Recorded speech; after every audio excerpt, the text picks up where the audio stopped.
Welcome to the Scott Holland podcast. As you may have figured out from the episode description of this, tonight's podcast is a return to a topic we covered a few weeks ago, specifically the Houston Cougar softball program and things that have gone on in the program under the supervision of longtime head coach Kristin Vesely and other associated failures of leadership in the U of H athletic department as it relates to Cougar softball.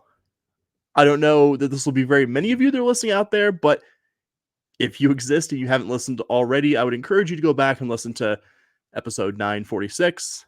Should be in any video or podcast feed that you are listening to this episode on. We covered our initial reporting on U of H softball and Kristin Vesely's leadership related U of H actions and inactions in full, and I think that's worth a listen before this. But I think to get us started here, Dustin and Bobby, I think still worth doing a quick recap here at the top of everything we've talked about to this point with regards to reporting on Houston Cougar softball.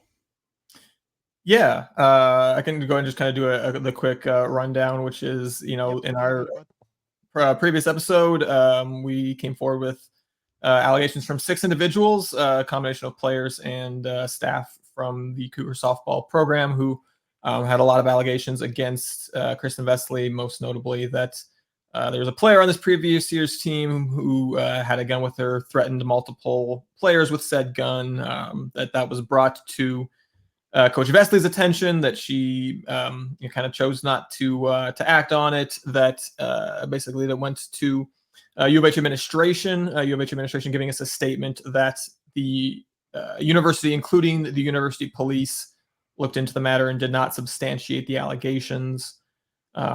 And then a number of players also expressed having had a meeting with U of H administration about this and other concerns about Coach Vesely, and that then athletics director Chris Pesman and as of now still current assistant athletics director Dwana Chiser took the meeting with said players, kind of promised to get back to them in terms of what was going to happen out of that. That ended up nothing happened, and they would stop getting back to the players.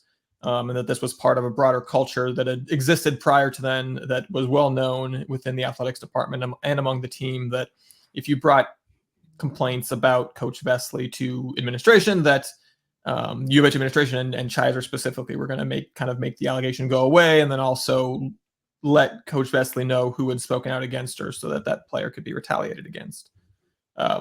Other allegations included denying food to the players that was recommended by the team nutritionists, as well as just a general culture of pitting players against each other and fostering an unhealthy team atmosphere.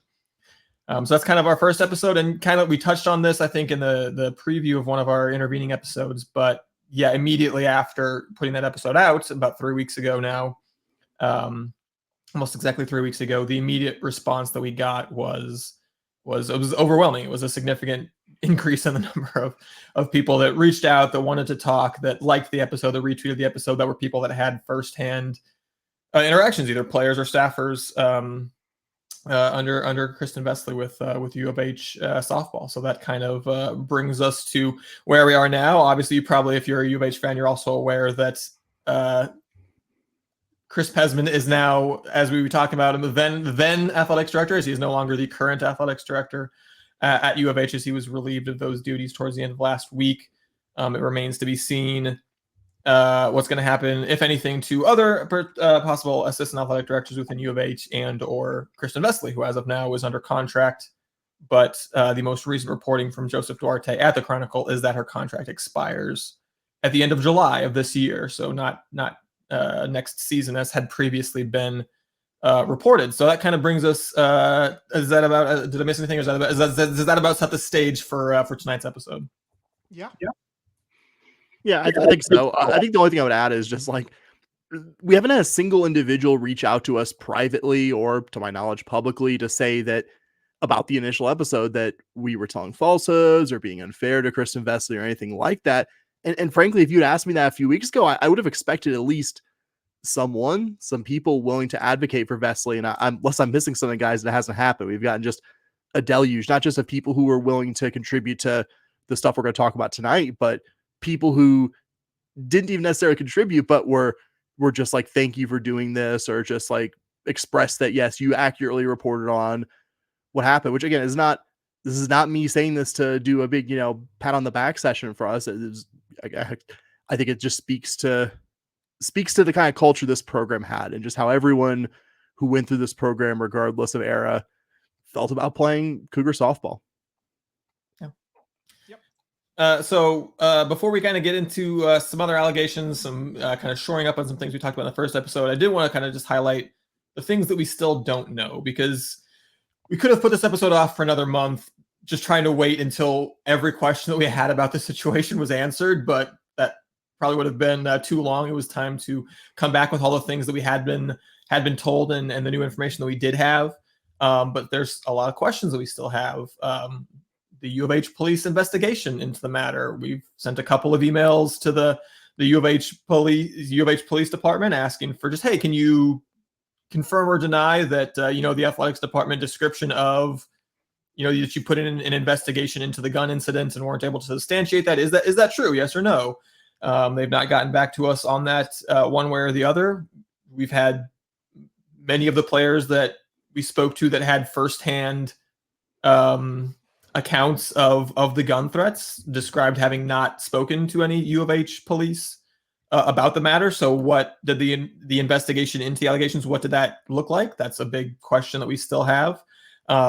We've put in a freedom from information to get, to see if we can get access to U of H emails. They've been, I don't want to say anything that's going to get us in trouble here, but they've not been the most as forthcoming as maybe they could have been. And we're, that's another thing we would have loved to have some answers on by now.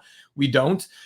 What exactly is Kristin Vesely's contract status? And if it is in fact expiring next month, why did multiple people lie to Joseph Duarte about it? We assume he wouldn't have said otherwise unless he was pretty confident in that. So I have a lot of questions, guys, that are still out there, but we've got a lot more to talk about. But man, it is worth noting up front that there's a lot we still don't know about everything that's going on here.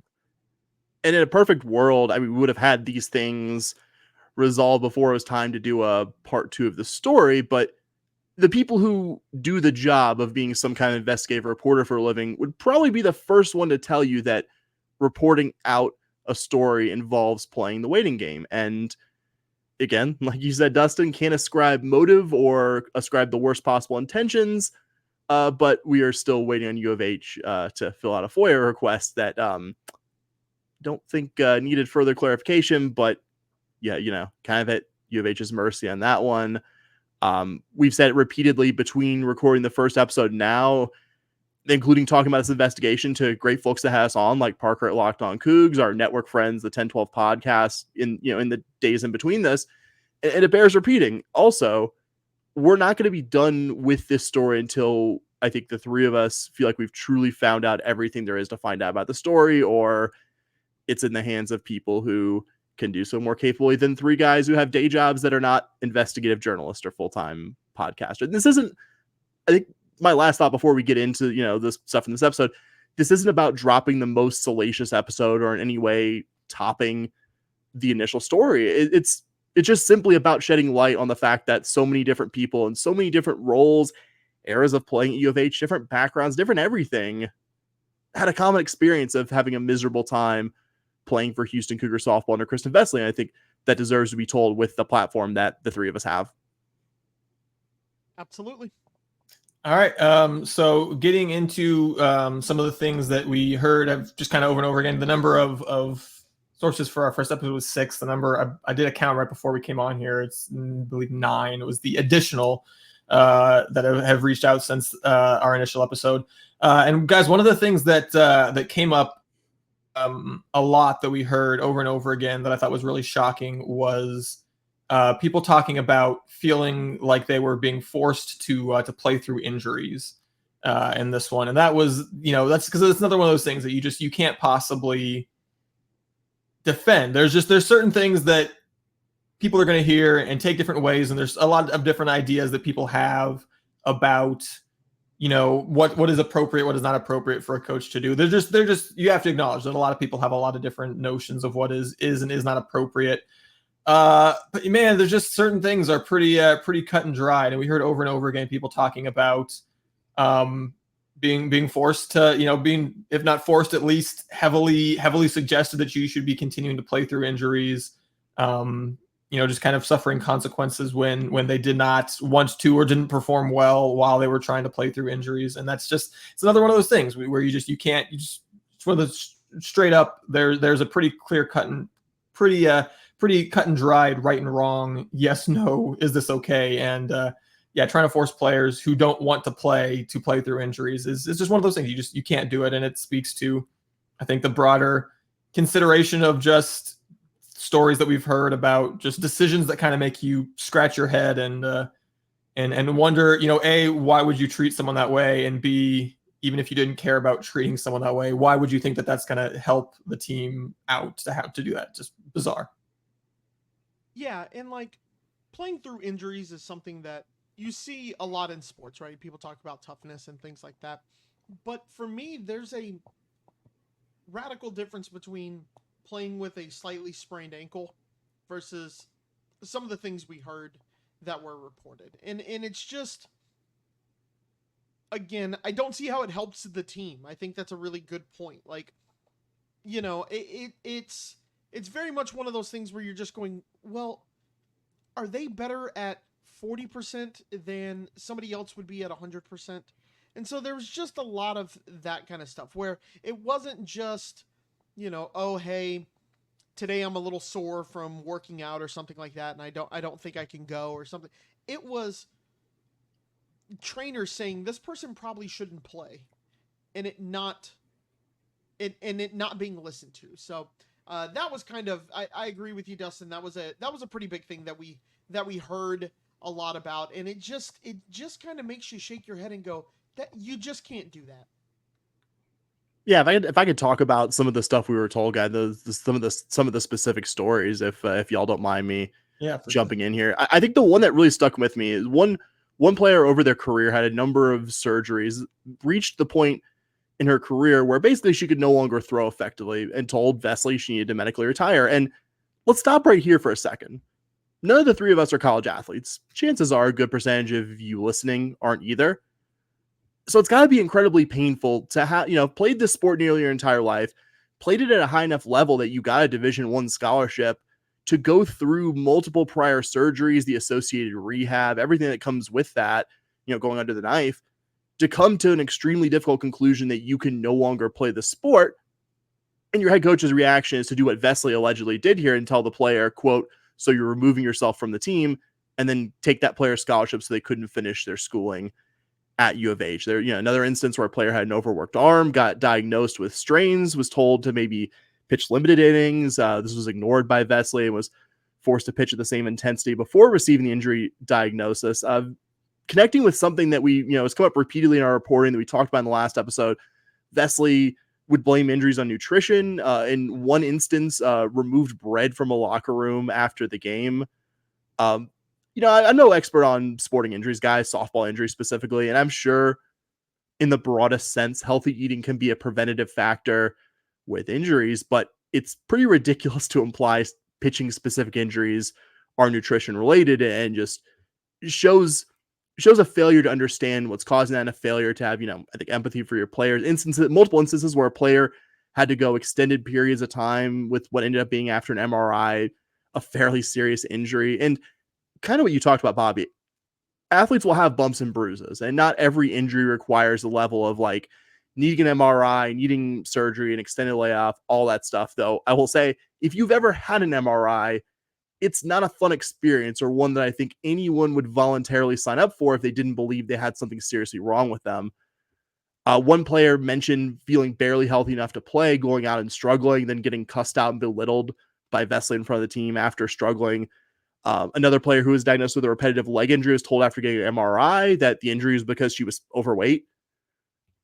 And so it just, I like you said, Dustin, to back to what you said at the start, it's hard to understand it. Even the more minor stuff, like players telling us that they felt highly encouraged to avoid reporting injuries and to tough it out, which isn't nearly as shocking, or I'd go so far as to say unusual maybe, than you'd think in the larger sporting world. I mean, guys, if I had a nickel for every high school coach who said to me and my teammates some variation of, men, there's a difference between playing hurt and injured, I'd probably have at least a buck. But you combine stuff like this, maybe more gentle discouragement with, I think, several other cases of players being forced to potentially do long-term damage to themselves because they weren't allowed to or discouraged strongly, implicitly or explicitly from getting medical opinions. I think it paints a pretty ugly picture here of this program. And like you said, Dustin, doesn't in any way contribute to being a better team or winning, like in addition to being just a bad thing to do to players under your care. Speaking of bad things to do to players under your care, just a startling number of players and staff members as well described what they described as just Kristin Vesely's insensitivity to treating people like human beings. That took a variety of forms.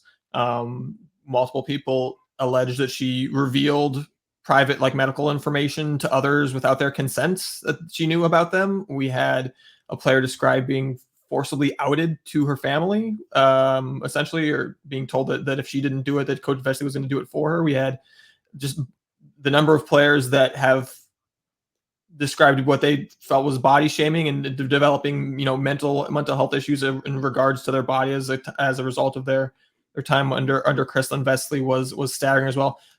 Maybe nothing jumped out to me though as much as what we heard from multiple different players describing coming home one day and finding their roommate passed away in the apartment. And then what they described was, to her credit, that Coach Vesely came over that evening and was very supportive. And then the next morning basically insisted that they go to full workouts with the rest of the team, when a number of them were like, hey, we don't feel ready to do that right now. We just came home and found our roommate passed away. We're not in a state to do that. And Coach Vesely just wasn't willing to hear that. And he kind of forced them to go through workouts the next day. And it described just the number of players. I can't even tell you who said to us some version of just, we're not human beings to her. She does not see us as human beings. She doesn't care about us on that level. It is just, and again, that's, no one can say, I'm sure Kristin Vesely would say that, oh, she did care about all of her players. I can't obviously tell you that she didn't, but I can tell you that if she did, she was not doing a very successful job of conveying that to her players, because I've talked to several of her former players and they got the exact opposite impression than that Kristin Vesely cared about them and their well-being. Yeah, I mean, the stories, the finding the roommate was just mind-blowing when we found out about that. We were like, wait, what happened? And as you said, Dustin, to give Coach Vest some credit here, so we're not going after her, the whole time. I did hear that she did come over and she consoled them that night. But it's just kind of crazy to think about something major like that happens in your life. And, kind of what I heard when it came to that was that maybe Coach Vest was telling us to come be around our sisters and our teammates, and maybe that kind of helps. But when they say that's not what they need, maybe we go with that.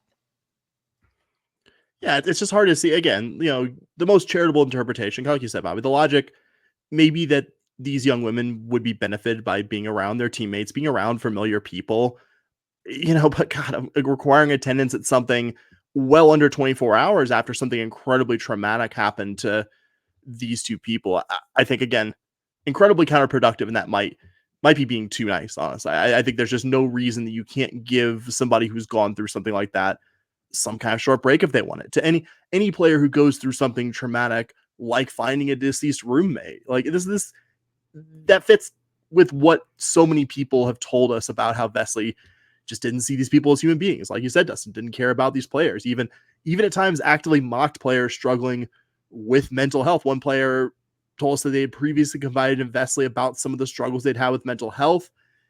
And then later on, Vesely mocked that player, asking if they were going to have an anxiety attack before a game they were slated to start in. That same player would talk about dreading the experience of going to practice and dealing with Vesely. Like, imagine that player feeling so bad about this sport they used to love and were clearly good enough to play it at a high level that they can barely stand to go to practice and face their head coach. Imagine if that's your child, your friend's child, a relative, a friend, a significant other, you'd be livid that somebody would do this to this person that you care so much about. And at the risk of telling anyone listening how to feel about anything, you should be livid if you're somebody who loves the University of Houston, attended or considers themselves a fan of their sports teams, that these young women went to this university and received this kind of treatment while representing the team and playing for a sport for the University of Houston. And I want to preface what I'm about to say by at least acknowledging that, again, maybe I'm being too charitable, somebody who doesn't deserve that kind of charitable reading, but at least acknowledging the D1 level that a player's diet is not something a head coach in principle can't have some say-so on. Being a Division I athlete requires a more disciplined diet than the general public, certainly your average non-athlete college student. But what I'm about to talk about, what we talked about, I think at least somewhat in our first episode, so far goes beyond the balance I think was acceptable in terms of addressing a college athlete. In one instance, Vesely told a player who had previously been trying to lose weight that they were, quote, running like a 400-pound old man. In another instance, asked a player after getting back from winter break whether they'd eaten anything and then saying, "Are you sure? It doesn't look like that." After the player answered the affirmative. Another one, Vesely told a player coming back to practice after a hospitalization that she, quote, looked like an Ethiopian and their bones sticking out of my face. Which, again, is a genuinely fucking disgusting thing to say to somebody. This player also took pains to tell us that they never had a joking rapport with Vesely, which just makes this specific comment even more ridiculous and awful to say. And far be it from me to say exactly how a Division I head coach should strike the balance of, be like, hey, you need to be in shape like an athlete versus, basically how to handle that kind of situation. I'm not somebody qualified to say exactly how to do it, but going after female athletes specifically, when we've learned so much, I would say, around this century about how that kind of messaging from an authority figure can directly lead to eating disorders, bad body image, all that kind of stuff, mental health problems as a result of those two general categories. Even if you are somebody who defaults to thinking that, a coach can or even should be tough or old school or whatever you want to call it with players, to me, it just seems unbelievably self-defeating to make lots of your players feel insecure about their weight or about their body or about how good shape they're in. I mean, you certainly aren't getting the best out of a young woman who's a student athlete and constantly feels like she's either too fat or too skinny to make her head coach happy before even getting into why you shouldn't be doing that from a human being perspective and the long-term damage that was done to these young women. There's literally someone we talked to who went from being criticized by Vesely for being, in her eyes, overweight at the start of her career to being deemed too skinny by the time she'd been in the program for a few years. Guys, can you imagine how much that would mess you up to feel like you can never in any way satisfy this person who has so much control over your sporting career and day-to-day life as a student athlete? That's crazy.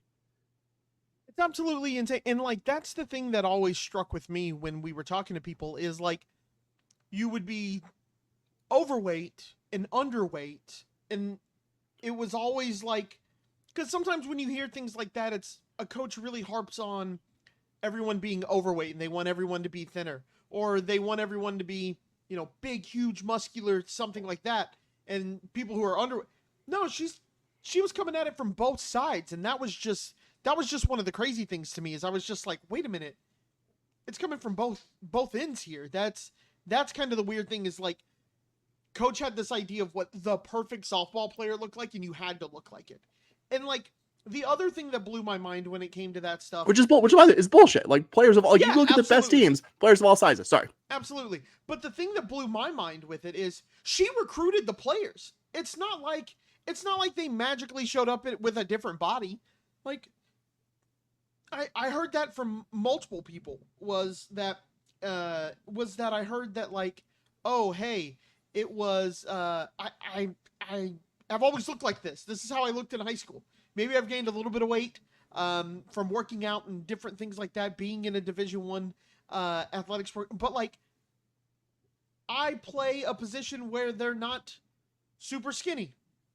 It's a known thing, So it was just very odd. Just that was the thing that I kept coming back to was it was so weird that it wasn't you're overweight for your position. It was just you're overweight and you're not underweight for your position or so. It was just there was this idea and it had to be perfect. And it was just so weird. That was my big takeaway, is how weird it was.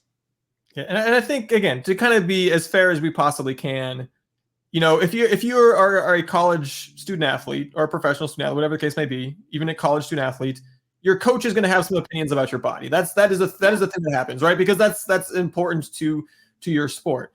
But it's, I think to kind of tie it to I think, Bobby, you talked about in regards to some of the players said maybe she was trying to get us in the team atmosphere after having their roommate pass away.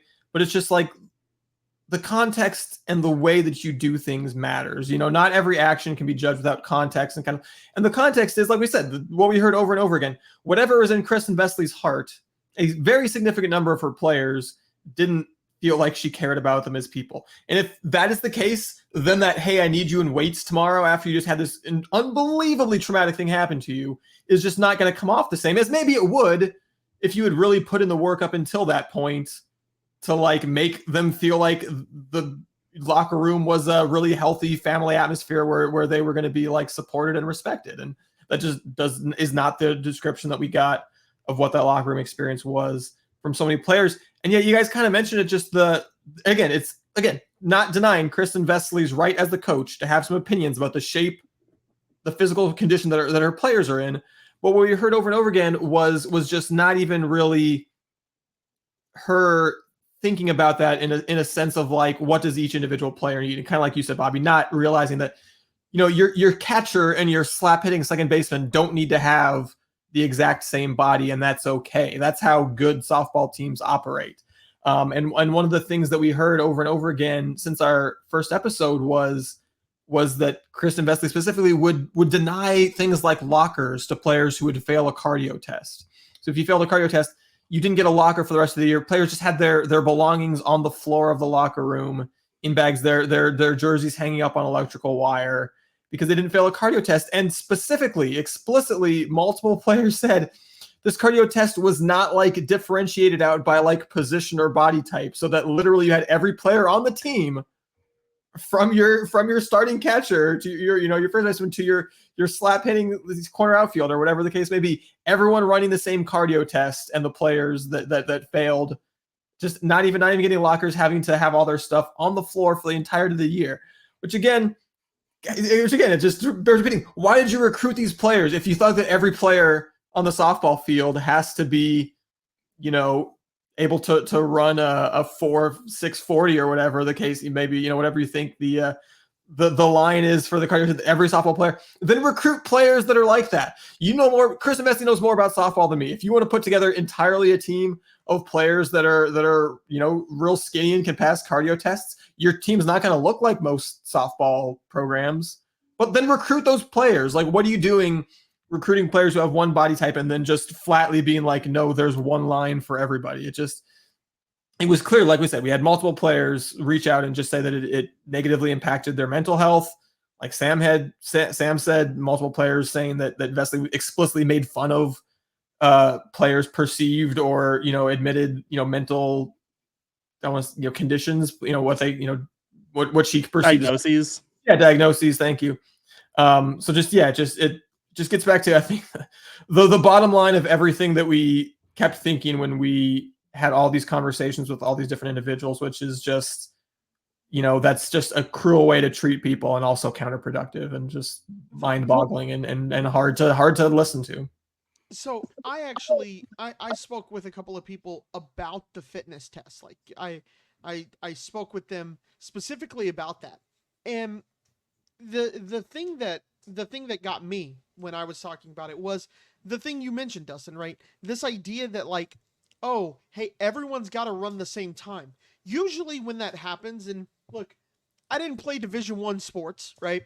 So maybe it is like that at every sport. But every sport that I've ever participated in, that I've ever watched, I don't like saying this because it sounds braggadocious. When I worked for an NFL team, we'd go down to the gym. We could share the gym with them, and I didn't go very often, but I could still see things. And the offensive line had a certain time they had to hit for their cone drill, and the running backs had it, quarterbacks had it. It was all different tiered because you don't expect an offensive lineman, just to like tie this, to run the same time as a wide receiver or a corner. It's just not going to happen. They're just built different. They're supposed to do different things.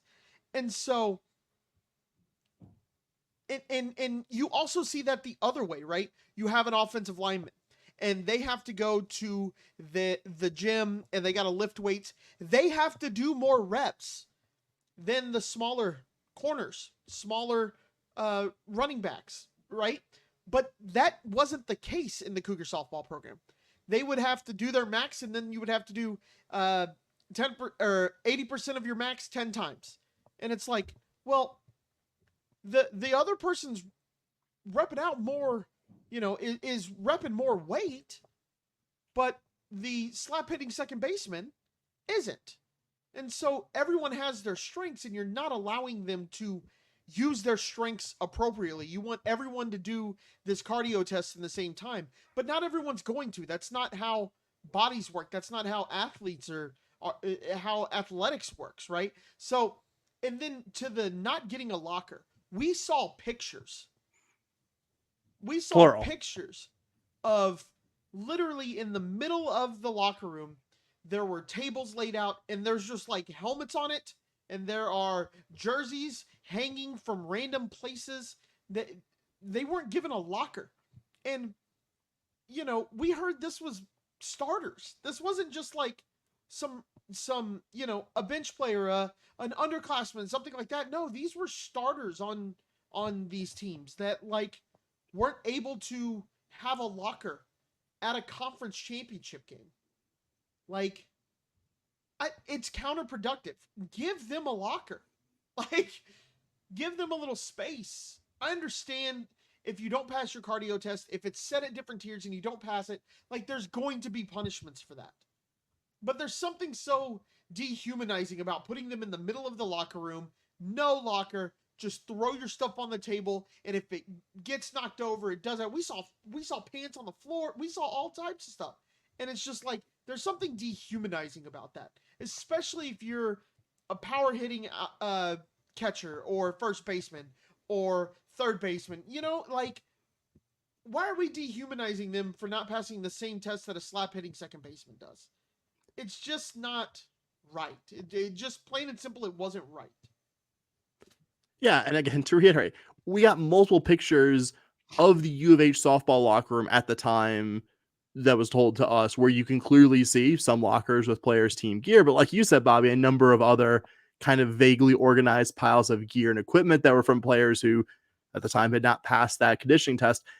And not to keep giving a coach who by now I don't think has earned it a charitable reading of their actions or behavior, but in theory, you could sort of understand incentivizing performance with team perks. But like you said, I feel comfortable saying for the sporting world at large, there are minimum standards, sure, but like the conditioning standards for different, it is not usually universal, other than maybe like some minimum. Like, you shouldn't be, I think, just it doesn't pass the smell test that you would expect, players of different body types. It's like asking, saying that slap hitting second baseman has to hit 5 home runs this year, otherwise like your scholarship doesn't, which is a hypothetical. I'm not. This is something cartoonishly bad that Kristin Vesely has not done. But that would make sense. Like that's just not what this player does well. You need to maximize like what this player does well while still having minimum standards. But just it's so dehumanizing, like you said, Bobby. Like one player told us about how her entire first year in the UH softball program consisted of putting her gear on the floor of the locker room, sitting on the floor, hanging her jersey on the electrical wire that was on the floor. Some players had to store their stuff for an entire season in a trash bag. I don't know how you'd expect to get high-level performance or improvement from athletes who get the daily humiliation of something like having to store your equipment on the floor because you can't pass a cardio test and have to leave your stuff out in the open. I don't think it accomplishes the goal of motivating a player to pass a test or doing anything other than humiliating petty tyrant stuff, which I think is now a fairly lengthy list of petty tyrant stuff that's been done under this head coach. Yeah. And again, I think I guess my last kind of thought is just to kind of come back to just one of the main themes from our first episode that we just heard over and over again from everyone that reached back out. I think maybe the most common thing that anyone talked about was just the general culture of pitting players against each other, which is just, I don't know, man. It just, maybe I'm being a cliche, but just you talk to anyone that's in a successful program, watch a damn sports movie. Do you ever see the coach just like trying to piss the, just having just, oh yeah, this player's the favorite. They can do whatever they want. There's no consequences. Everyone else, I'm just going to like crack down mercilessly on you, which the situation describing multiple players test. It's just like, that's not the way you run any group of people successfully. And again, this is not the description of a bunch of players that didn't play. We had one player explicitly say, quote, Coach Vest had favorites and it was obvious who they were and were not. For me, I was the favorite, but with being a favorite, she would pin other players against me and ultimately made them hate me for a title she gave me that I didn't want. Again, that's just not a quote that you're going to get from a player coming out of a organization that's running well, out of a softball program or athletics program at all that's running well. When the players that were the starters, that were the coach's favorites, are walking away going, that sucked. Even I didn't like that.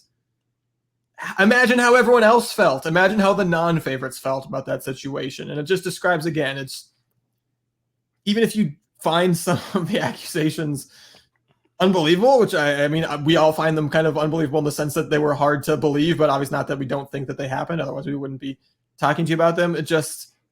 I wish if I want to convey one thing, it's just the sense of just a program where the players didn't feel like their coach had their back, didn't feel like their coach cared about them, and didn't feel like their coach was even allowing them to form strong relationships with each other that would be beneficial towards like having a program win. That's the number one thing that we got over and over again was just she was doing the exact opposite of what you'd want in terms of fostering a healthy team dynamic and a healthy team environment. And like, I understand fostering a good amount of competition in your of team, course, right? Because that's the charitable reading here. It's like, it was to try to do competition. But in like, you always want your backup quarterback to think that they can beat the starter and that they will do anything to beat the starter. But on Saturdays, you want the backup quarterback to have your starting quarterback's back. And it never felt like, from our communications, that Coach Vest was doing a good job of on game days getting people to like to be around each other. You know, there was just that attitude of just competition that went too far and turned into dislike. Well, I mean, and when you cross into the dislike area and the I don't want to be around this person and I don't want to see that person be successful, that's where you start to get into a really bad point. I'm gonna say competition is one thing, but just as again, the allegations multiple players made to us, you know, this player A was a starter, could violate team rules, and it didn't matter. Player B was a backup and did the tiniest little thing and got a nuclear reaction. Like, that's not having a competitive environment where your starter and your backup are competing for playing time or whatever. That's just, you know, letting some players get away with stuff and other players not. And that's just every story you've ever heard about a successful coach is, you know, they have the same rules for the starters or the backups. You know, if the starter breaks the team rules, they're going to get the same punishment that the backup would for doing that. That's, again, I'm all for having your starters and your backups compete, having a healthy competition. But again, that when you have just different rules for different people, that's what I think is what does a fantastic job of fostering bitterness and resentment among both the favored and the unfavored. I think you guys covered it pretty well. It's pretty crazy that even the players we talked to can look back and honestly assess that, yeah, I was one of this coach's favorites, still also talk about how miserable that specific experience made them. And going back to, I think, what I said at the start, my at least mild surprise that even privately or anonymously or in any form, I thought we'd get at least some kind of defense of Vesely as the U of H softball head coach. And now 3 weeks later, as we sit recording this episode, it hasn't happened. And the opposite, having players who were at one time that coach's favorite just talk about how miserable the experience is. And in our position now, having talked to so many involved people, players and former staff who contributed to this and our initial episode, you can see why it seems like a pretty unpleasant experience to play softball for the University of Houston. Like, I'm not saying it to be glib or to do understatement. That's just, you want to like summarize it in one sentence, like, it just seems pretty miserable to play for this program. And you know college athletics certainly, you only have a certain number of starting spots. Not everyone's career goes 100% how they want to. You're never going to make 100% of the people that come through your program happy with their experience. Just isn't going to happen. Even the very best coach, even the coaches who just are beloved by the people who played for them, you're going to probably be able to find at least somebody who is just like, yeah, I just didn't for whatever reason, in their control or not, didn't add up to everything they wanted it to. I think it's like 0% or somewhere extremely close to this program. And I think that's just, it's a bad place to be. Yeah. All right, guys, unless anyone else has anything else, I think we can go ahead and leave it just there. wanted to hear at the end. I think we like we talked about, there's still some unanswered questions. Who will be U of H's softball coach? Because nobody out there right now has any kind of publicly accessible contract. We all looked at it with our own eyes saying Kristin Vesely would be employed after July 31st of this year. But we've had a number of people. Joseph Duarte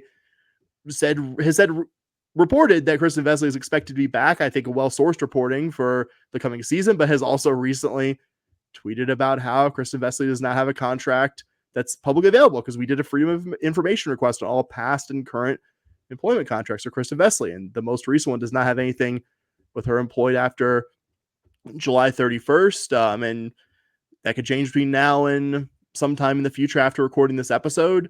U of H did get a transfer commitment, which I don't know, is that some kind of implicit or explicit, assurance out there the current coaching staff will be back, that somebody is getting. You also have the recent dismissal of Chris Pesman. You mentioned at Top Dustin, somebody who you would have assumed would have been a major part of any hypothetical extension that Vesely would have signed. His signature is one of the 4 on the last employment contract that Vesely has that's publicly available. So that's kind of the confusing juxtaposition. And I think a big part of why we're still back here talking about this story, it isn't just that these players' experiences in the U of H softball program should be publicly known with the platform that we have, but I don't think U of H institutionally should be let off the hook for letting a coach who's allowed this toxic environment to exist on what Dr. Couture loves to call the front porch of the university in collegiate athletics. So there's no reason that other young women should go into this program and have a similar experience to everyone we've talked to over this past month or so. It doesn't even get into the on-field and sporting merits of keeping this head coach, which are basically irrelevant to this episode and the last one, but that we've, I think, covered thoroughly, certainly in the past on this podcast. We're not, again, planning on doing episodes on this subject from now until the end of time, but we're not done on the story, guys.